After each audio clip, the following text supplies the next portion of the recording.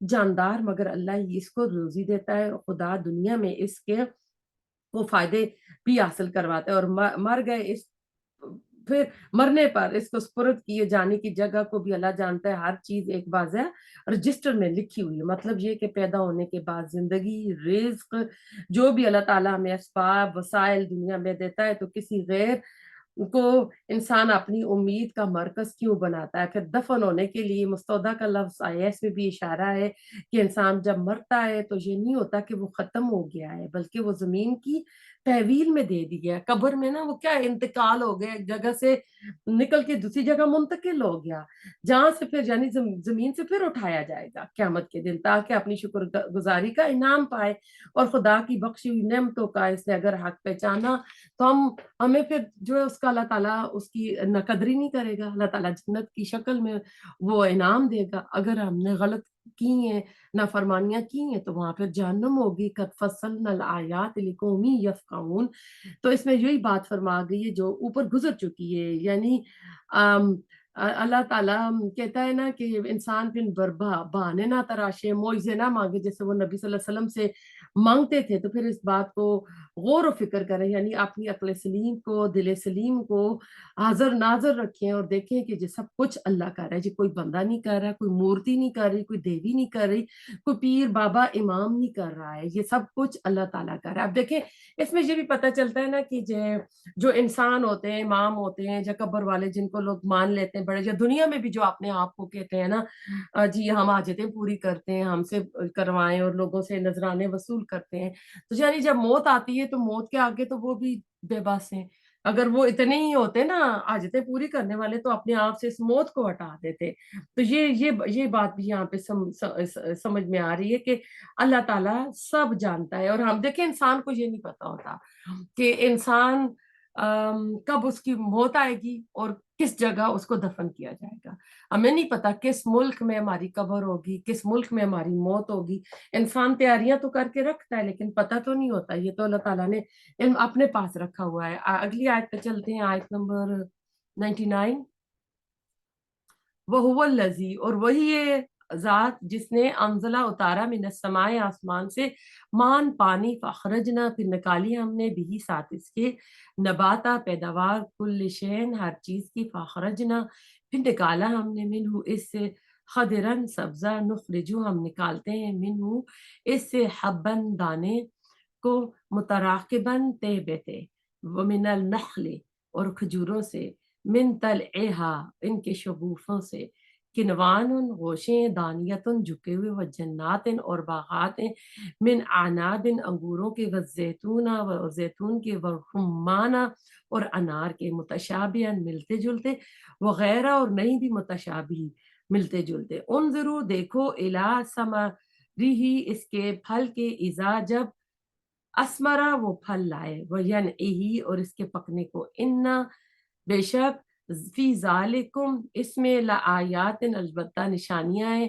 لقوم ان لوگوں کے لیے، یؤمنون جو ایمان رکھتے ہیں۔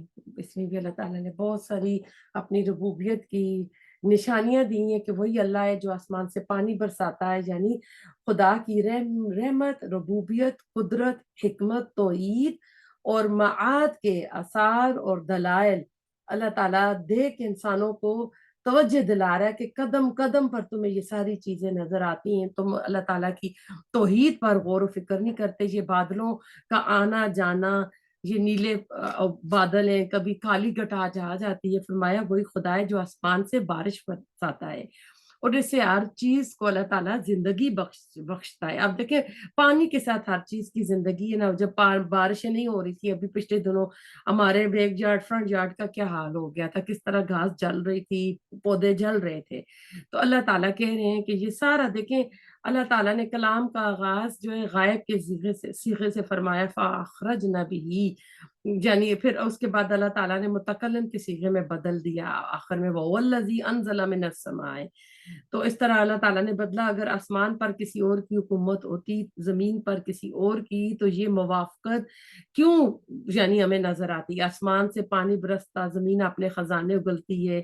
پھر اس میں ایک لطیف اشارہ آخرت کی طرف بھی ہے قرآن میں. اسی بارش اور اسی کے اثر سے مردہ زمین کے اثر یعنی مردہ زمین زندہ ہو جاتی ہے نا بارش کے ساتھ. اسی طرح یہ مردے بھی جو مر گئے اللہ تعالیٰ دوبارہ ان کو کھڑا کرے گا، زندہ کرے گا. ربوبیت اللہ تعالیٰ کی جو ربوبیت خاصہ کی طرف اشارہ ہے.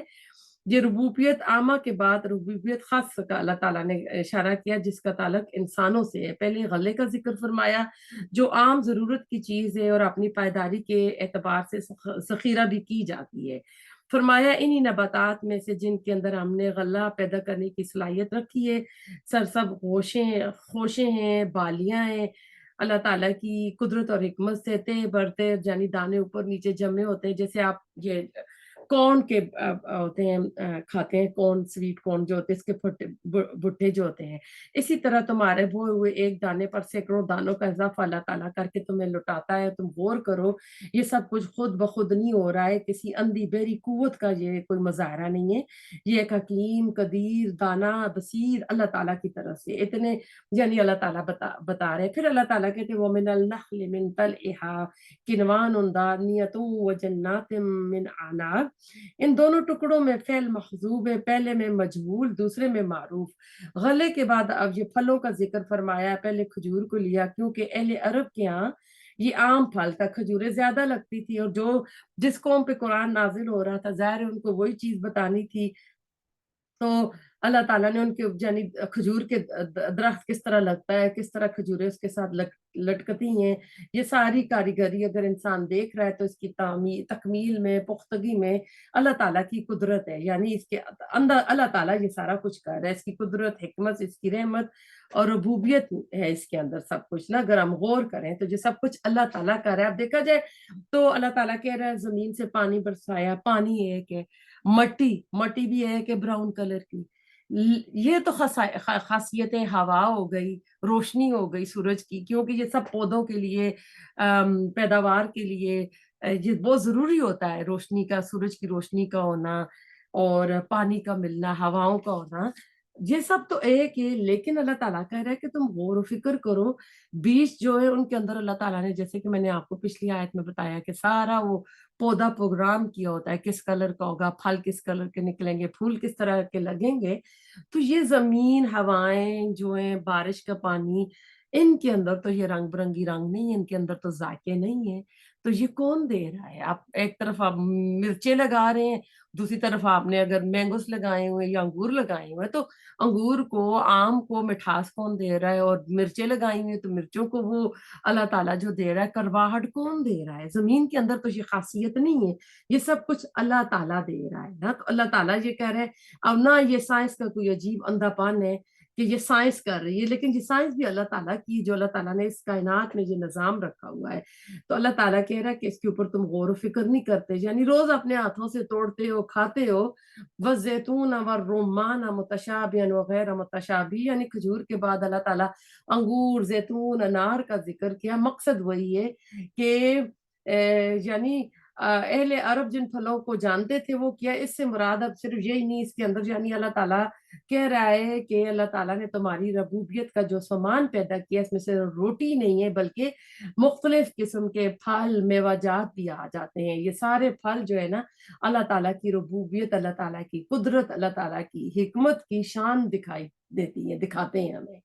تو ہم اسی طرح پھر ہماری زندگی میں بھی دیکھ لیں کہ ہم صرف روٹی کپڑا ہی کو نہیں سب کچھ سمجھیں، ہم اپنے خالق مالک کو جانیں، دیکھیں، اپنے دماغ کو حاضر رکھیں، اپنے دل کو حاضر رکھیں، اپنے خالق کو مالک کو ہم پہچانیں کہ وہ کیا کر رہا ہے۔ پھر اس میں آپ دیکھیں انظروا الی ثمری اذا اثمر وینعی، جمع کے لیے ضمیر واحد اور اس کا اللہ تعالیٰ نے کی ہے کہ الی ثمری میں ضمیر کا جو مرجع ہے وہ ساری چیزیں جن کا اوپر ذکر گزرا ہے وہ، یعنی ان کا مرکز وہی ہے اور ضمیر واحد اس وجہ سے کہ متکلم چاہتا ہے کہ ان میں سے ایک ایک چیز کو الگ الگ لے کر، ان کے پیدا ہونے سے لے کر ان کے پکنے تک کے تمام مراحل پر غور کیا جائے۔ غور و فکر کا عمل فطری طور پر تقاضا کرتا ہے کہ ایک وقت میں ایک ہی چیز پر نگاہ جمائی جائے تاکہ ہماری جو قوت ہے نا وہ منتشر نہ ہو، ادھر ادھر نہ بکھرے۔ گویا یہاں قرآن نے صرف غور و فکر کی دعوت نہیں دی ہے بلکہ اس کا صحیح طریقہ بھی بتا دیا ہے کہ وَيَنْعِي کے بعد اِذَا يَنْعَى جو آیا ہے اس میں بھی عربی زبان کا ایک اسلوب ہے۔ بعض اوقات ایسے مقابل الفاظ حذف کر دیے جاتے ہیں، عربی زبان کا ایک اسلوب ہوتا ہے اِذَا ثَمَرِي کے بعد اِذَا أَثْمَرَ موجود، اس کے اندر موجود ہے۔ ہونا تو یہ چاہیے نا کہ جب وہ پھل، یعنی اذا اسمر آیا ہے تو ہونا تو یہ ینعی کے بعد اذا ینعا کہنے کی ضرورت باقی نہیں رہتی ہے۔ تو کاریگری کا یہ اللہ تعالیٰ کا جو دفتر ہے نا، اس میں ایک ایک چیز کو لے کر اس کے پھلنے سے لے کر اس کے پکنے تک کے ہر مرحلے کو دیکھو، غور و فکر کرو اللہ تعالیٰ کی قدرت پر، اس کی کاریگری پر، اس کی باریک بینی پر، اس کے حسن پر اور اس کی جمال پر، یعنی اللہ تعالیٰ کی طرف سے ساری نشانیاں ہمیں مل رہی ہیں، تو تم کیوں معجزہ مانگتے ہو؟ یہ ساری نشانیاں جو تمہارے پاس موجود ہیں ان کے اوپر غور و فکر کرو، اللہ تعالیٰ کی معرفت حاصل کرو۔ ان فی ذالکم لآیات لقوم یؤمنون، فرمایا کہ جو لوگ ایمان لانا چاہیں ان کے لیے ان چیزوں کے اندر بہت سی نشانیاں ہیں، اگر وہ اس کے اوپر غور و فکر کریں تو بات کیا ہے کہ ہمیں اس کے اوپر غور و فکر کرنا ہے۔ آیت نمبر 99 میں 5 نشانیاں موٹی موٹی میں بتا دیتی ہوں آپ کو۔ پہلی چیز یہ سمجھ کے میں آتی ہے کتنی حکمتوں سے یہ دنیا جو اللہ تعالیٰ نے بنائی، یہ آپ وجود میں نہیں آئی، اللہ تعالیٰ کے کلمہ کن سے آئی ہے۔ یہ کسی اندھی بحری قوت کا کرشمہ نہیں ہے بلکہ اس کے ذرے ذرے کے اندر بے پایہ قدرت اور بے نہایت اللہ تعالیٰ نے حکمت اور نشانیاں رکھی ہے جو آپ نے زبان حال سے ہمیں بتا دی ہے۔ نمبر 2، اس کے اندر جو توحید کی بیان کردہ نشانی، آسمان اور زمین، سورج، چاند، روشنی اور اندھیرے، سردی اور گرمی، بہار خزاں، ہر چیز پر تنہا اللہ تعالیٰ ہی قادر ہے۔ اس کی یعنی ہر چیز میں اللہ تعالیٰ کا یہاں عنصر موجود ہے۔ نمبر 3، یہ چیز سمجھ میں آتی ہے کہ قدرت، علم اور حکمت سے یہ معمور کائنات اپنے ہر گوشے سے پکار کر ہمیں شہادت دے رہی ہے کہ یہ کسی کھلنڈرے کا کھیل تماشا نہیں ہے، کسی نے جی بہلانے کے لیے بنا دیا ہو، تو یہ اللہ تعالیٰ نے کیا ہے۔ چوتھی چیز سامنے میں آتی ہے کہ اس کے اندر رب کریم رحیم نے ہمارے لیے اپنے فضل اور رحمت سے جو نعمتیں اور لذتیں رکھی ہیں جن سے ہم فائدہ اٹھا رہے ہیں، یہ ہم پر ہمارے رب کی شکر گزاری اسی یعنی ہوگی، کب ہوگی؟ جب ہم اس کی عبادات، اس کی فرما برداری کریں گے، اس کی اطاعت کا حق ادا کریں گے۔ یعنی ان چیزوں کا لازمی نتیجہ ہونا چاہیے کہ ہم اللہ تعالیٰ کی فرما برداری کریں، جن چیزوں کا حکم دیا ہے وہ کریں، برائیوں سے منع کریں۔ پھر اس چیز کا بھی پھر لازمی یہ تقاضا ہوتا ہے نا کہ ایک طرف بندہ اپنی من چاہی زندگی کا گزار رہا ہے اور دوسرا بندہ رب چاہی زندگی گزار رہا ہے، تو اس میں پھر ہم نے دیکھتے ہیں نا کہ پھر بندہ چاہتا ہے کہ ایک دن حساب کتاب کا بھی ہو کہ ہم اللہ تعالیٰ کے سامنے حساب دے سکیں۔ پانچویں حقیقت جو واضح ہوتی ہے جس میں پروردگار عالم کا یہ عالم ہے کہ اس نے ہمارے اندر جو طلب اور جو بھی پروگرام رکھا ہے اس کا ہمارے گرد و پیش میں بہتر سے بہتر اللہ تعالیٰ نے جواب دے دیا۔ یعنی بھوک دی ہے تو اللہ تعالیٰ نے خزاں بھی دی ہے، پیاس دی ہے تو پانی بھی دیا ہے، ذائقہ مختلف چاہیے تو اللہ تعالیٰ نے مختلف طرح کے لوازمات رکھ دیے ہیں، نظر کو آنکھوں کو دیکھنے کے لیے پھول، باغات، پہاڑ، یہ ساری چیزیں آپ دیکھیں ارد گرد کائنات میں جو رکھی ہیں جہاں ہم جاتے ہیں سیر و تفریح کے لیے، یہ انسان کی جستجو، انسان کی یعنی اللہ تعالیٰ نے اس کی روحانی جسمانی تشنگی کو دور کرنے کا سامان اللہ تعالیٰ نے رکھا ہوا ہے۔ آج نمبر 100 پہ چلتے ہیں۔ وَجَعَلَهُ، اب دیکھیں یہ سارا کچھ تو اللہ تعالیٰ نے کیا، ہم 95 سے لے کے 99 آیت تک، لیکن اب انسان کیا کرتے ہیں؟ وَجَعَلَهُ، اور انہوں نے بنا لیا، للہ، اللہ کے لیے، شرکاء، شریک، الجن، جنوں کو، وخلقہم، حالانکہ اس نے پیدا کیا، حالانکہ اس نے پیدا کیا انہیں، یعنی جن تو اللہ تعالیٰ نے پیدا کی، انہوں نے جنوں کو اللہ کی یعنی اختیارات میں شریک بنا لیا، وخارقو، اور انہوں نے گھڑ لیے، لہو اس کے لیے، بنینا بیٹے، و بناتن اور بیٹیاں، بغیر علم، بغیر علم کے، سبحانہ پاک وہ، و تعالی اور بلند تر ہے، اما اس سے جو یصفون وہ وصف بیان کرتے ہیں۔ آیت نمبر 100 پہ ہم آئے ہوئے ہیں۔ یعنی کائنات کی ایک ایک چیز تو خدا اور اس کی صفات کے متعلق ہمیں گواہیاں دے رہی ہے، شہادتیں دے رہی ہے، لیکن ان لوگوں کا دیکھیں بیوقوفانہ پن، ان کی بیوقوفی دیکھیں، یہ جنات کو بھی اللہ تعالیٰ کے اختیارات میں شامل کرتے ہیں۔ اب اہل عرب جو جن چیزوں کا شریک خدا کو مانتے ہیں، ان میں کون کون تھے؟ فرشتے تھے، جنات تھے اور ستارے تھے، جو پچھلی آیات میں ہم نے ستاروں کا پڑھا، لیکن یہاں سب سے پہلے جنات کا ذکر کر کے قرآن نے شرک کے انتہائی جو گندے پن تھا اس کو واضح کیا ہے کہ کہاں خدا کی وہ شان جو بیان ہوئی ہیں، شانیں بلکہ بیان ہوئی ہیں، اور کہاں ان فضول لوگوں کی فضول دیکھیں کہ یہ تو شیطان کو بھی خدا کا شریک بنا دیتے ہیں۔ یہاں پر یہ بات بھی ہے کہ اہل عرب جنات کی پرستش اسی قسم کے تصورات کے تحت کرتے تھے، جس قسم کے تصورات کے تحت عام طور پر حال کی مشرق قومیں، جو آج کل کی مشرق قومیں بھوت پریت کو پوجا کرتی ہیں، فلاں وادی کا جن، فلاں فلاں درخت کی بھوتنی ہے، فلاں ٹیلے کا بھوت ہے، یعنی آج کل ہمارے یہاں بھی یہ چیز پائی جاتی ہے۔ عام طور ان کی آفتوں سے پھر محفوظ رہنے کے لیے ان درختوں پر، ان ٹیلوں پر چڑھاوے نظریں قربانیاں پیش کی جاتی ہیں، بعض یعنی اتنے خطرناک سمجھے جاتے ہیں، ان کو راضی کرنے کے لیے نا اب اگلے آیات میں مزید بیان کیا جائے گا، وہ نیکسٹ ویک ہم کریں گے۔ تو ہمیں اب پتہ چل رہا ہے کہ شرک کی کوئی دلیل نہیں ہے۔ وہ خلقہم میں واو حالیہ ہے، اس کی حیثیت کلام کے بیچ میں جمعہ معترضہ کی آئی ہے۔ یہ بات اتنی گنونی تھی کہ اس کی نفی کر دی گئی۔ یہ لوگ جنوں کو خدا کا شریک بناتے ہیں، حالانکہ خدا ہی نے ان کو پیدا کیا ہے، خدائی کی پیدا کی ہوئی کوئی چیز آخر اس کی خدائی میں شریک کیسے ہو سکتی ہے؟ یہ بات واضح ہے۔ اہل عرب ساری کائنات کا خالق اللہ کو مانتے تھے، اس اعتبار سے ان کا یہ عقیدہ اصل عقیدے سے صرف اتنا ہی تضاد نہیں رکھتا، بلکہ یہ تضاد بہت بھونڈے قسم کا تھا۔ آخر خدا اپنی دنیا پیدا کر کے اس کو اپنی ہی پیدا کیے ہوئے جنوں کے رحم و کرم پر کیوں چھوڑتا؟ وَغَرَقُوا لَهُ بَنِينَ وَبَنَاتٍ بِغَيْرِ علم۔ غرق القذب کے معنی جھوٹ گڑنے، جھوٹ تراشنے کے ہیں۔ اہل عرب فرشتوں کو خدا کی بیٹیوں کا درجہ دیتے تھے، اور اس وہم کی بنا پر ان کی مورتیاں بنا کر دیویوں کی حیثیت سے ان کی پوجا کرتے تھے، اور دیویاں زیادہ تر ان کی مونس ہی ہوتی تھی۔ یہاں پر یعنی اصل زیر بحث مشرکین عرب ہی ہیں، لیکن بیٹیوں کے ساتھ بیٹوں کا ذکر کر کے خدا نے کلام میں وسعت پیدا کر دی۔ اس طرح ان قوموں کے عقائد کی بھی تردید ہوتی ہے، جو خدا کے لیے بیٹے مانتی تھی، جن کی ایک مثال عیسیٰ کی ہے، بغیر علم کا مطلب آیا ہے، یعنی عیسیٰ علیہ السلام کو اللہ کا بیٹا بنا دیا، یعنی بغیر عقلی اور نقلی دلیل کے ایسا کرتے ہیں۔ دوسری جگہ بغیر سلطان آتا ہوں، جہاں خدا کا تعلق، یعنی وہ اللہ تعالیٰ نے یہ لفظ استعمال کیا ہے۔ خدا کو مانے بغیر نہ اس کائنات کا معاملہ حل ہوتا ہے، نہ عقل اور فطرت کا کوئی اطمینان نصیب ہوتا ہے۔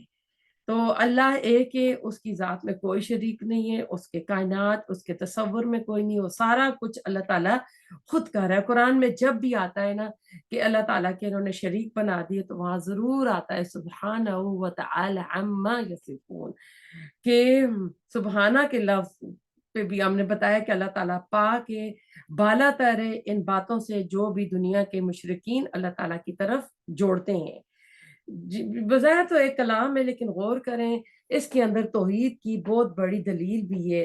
عقل اور فطرت کا تقاضا ہے کسی چیز کی طرف کوئی ایسی صفت منسوب نہ کی جائے جو اس کی ثابت اور مسلم بدئی صفات کے ضد یا اس کے خلاف ہو۔ اگر ایسا کیا جائے تو اس کا لازمی نتیجہ یہ ہوتا ہے کہ اپنی ہی مانی ہوئی ایک حقیقت اپنے ہی دوسرے مفروضے سے پھر باطل ہو جاتی ہے۔ اگر ایک شخص بادشاہ ہے تو اس کی طرف غلامی کی صفات منسوب نہیں ہو سکتی، فرشتہ ہے تو اس کو شیطان کی صفات کے ساتھ نہیں ملوث کیا جا سکتا۔ اسی طرح جو ذات خالق، مالک، قدیر، علیم، کریم اور رحیم ہے، اس کو ان صفات سے، یعنی ان صفات کے ساتھ جوڑنا جو مخلوق کی صفات ہیں، اس کی ان تمام صفات کی نفی کے ہم معنی ہوتا ہے، یعنی عقل اور فطرت واجب ہے جن کی نفی سے انسان ان تمام طریقوں میں پھر گر جاتا ہے، جن سے ان صفات کے علم کی روشنی میں اس کو نکالا جاتا ہے۔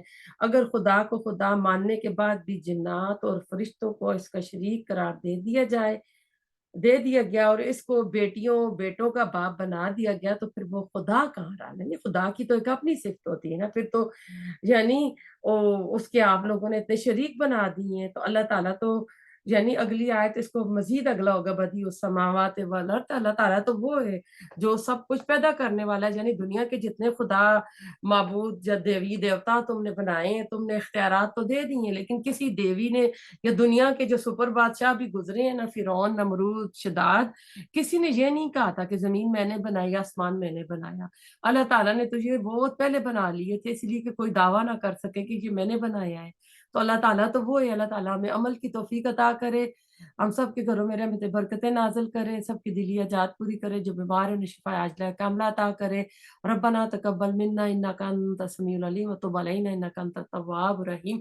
سبحانک اللہم وبحمدک نشہد ان لا الہ الا انت نستغفرک ونتوب الیک۔